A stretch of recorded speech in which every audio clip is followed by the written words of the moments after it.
Assalamualaikum warahmatullahi wabarakatuh. Alhamdulillah kita bisa bertemu kembali dalam keadaan sehat walafiat. Bagaimana kalian semua? Tentu juga sehat ya, alhamdulillah.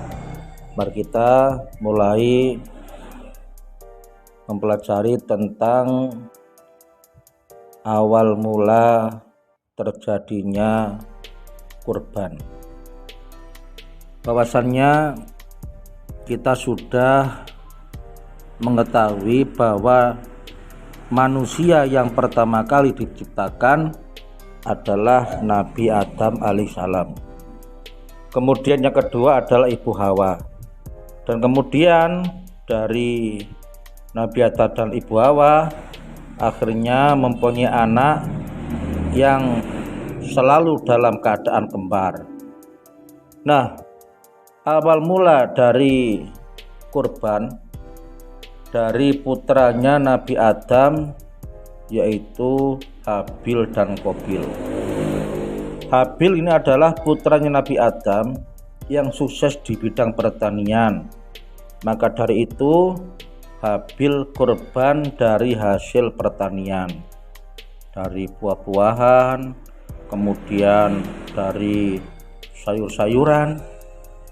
Kemudian Qabil ini sukses di bidang peternakan.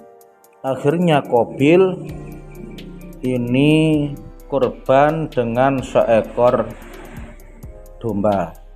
Ini awal mula dari kurban, ternyata sudah ada sejak zaman Nabi Adam, yaitu dimulai dengan Habil dan Qabil. Nah, kemudian yang sudah sering kita pelajari yaitu kurban. Nah, ternyata sejarah kurban ini dimulai dari Nabiullah Ibrahim alaihissalam mendapat perintah Allah lewat mimpi, disuruh untuk menyembelih putra kesayangannya yaitu Nabi Ismail alaihissalam. Nah, pada waktu perintah turun ini Nabi Ibrahim menyampaikan atas perintah Allah kepada putranya, "Wahai Ismail, saya mendapat perintah dari Allah untuk kurban, yaitu kurbannya itu adalah anakku sendiri." Apa jawab Ismail? "Wahai ayahku, kalau itu memang perintah Allah, laksanakan dan jangan ditunda."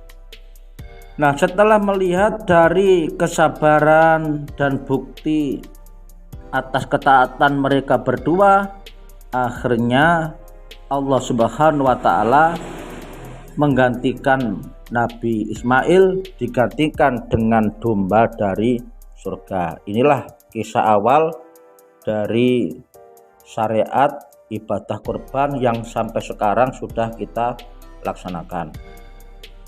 Nah, kemudian tentunya kita harus mengerti apa kurban itu.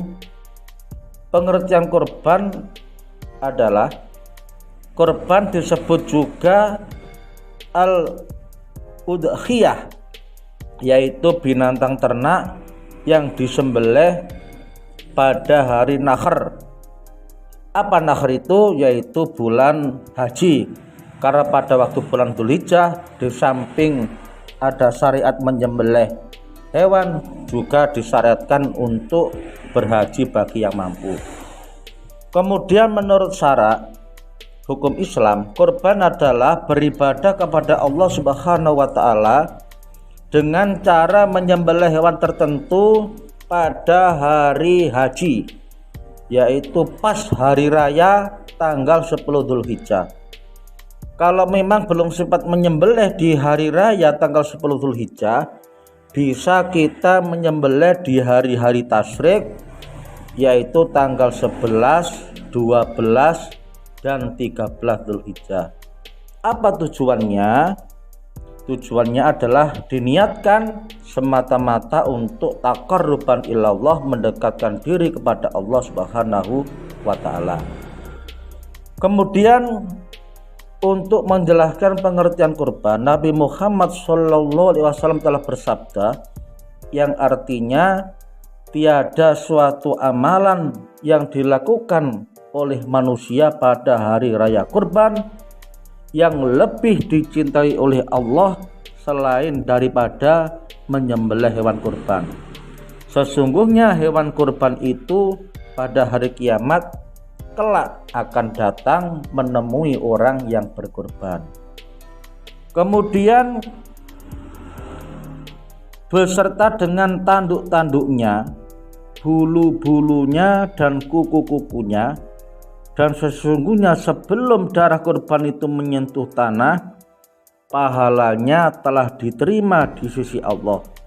Maka beruntunglah kamu semua dengan pahala kurban itu. Ini sabda Nabi yang diriwayatkan oleh sahabat Tirmidzi, Ibnu Majah, dan sahabat Imam Hakim.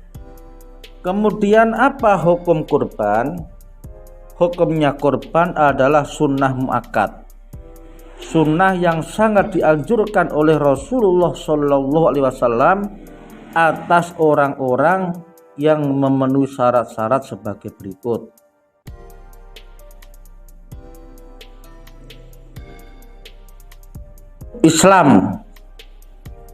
Islam berarti sudah mengucapkan 2 kalimat syahadat.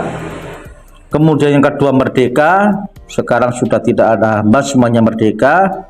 Yang ketiga mampu dalam arti punya uang untuk dibuat beli hewan. Yang keempat balik dan berakal. Dasarnya adalah firman Allah yang berbunyi, Inna a'toinakal kautsar fasholli li rabbika wanhar inna syani'aka huwal abtar, yang artinya sesungguhnya kami memberikan kepadamu nikmat yang banyak, maka dirikanlah sholat karena Tuhanmu dan berkorbanlah. Sesungguhnya orang-orang yang membenci kamu ialah orang yang terputus.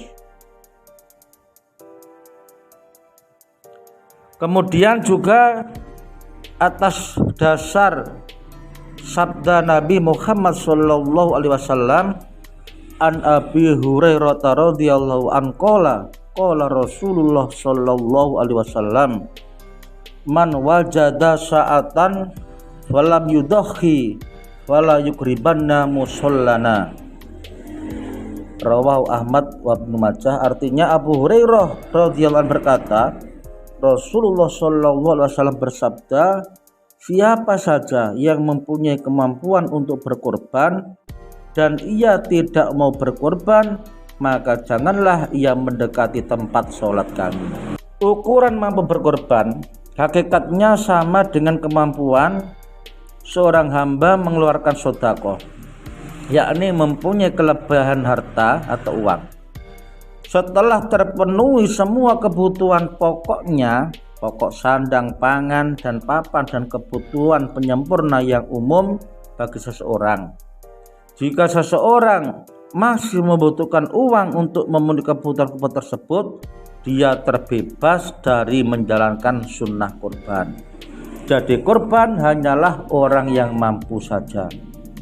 Kemudian hukum sunnah ini bisa wajib apabila salah orang tersebut melakukan sebagai berikut. 1. Jika seseorang bernazar untuk berkorban, misalnya kalau saya lulus ujian saya akan menyembelih kambing, maka korbannya itu menjadi wajib karena nazar.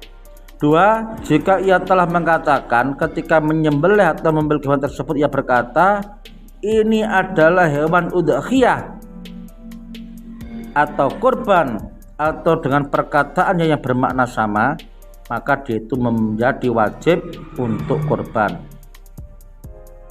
Tetap semangat belajar di rumah ya anak-anak. Terima kasih. Wassalamualaikum warahmatullahi wabarakatuh.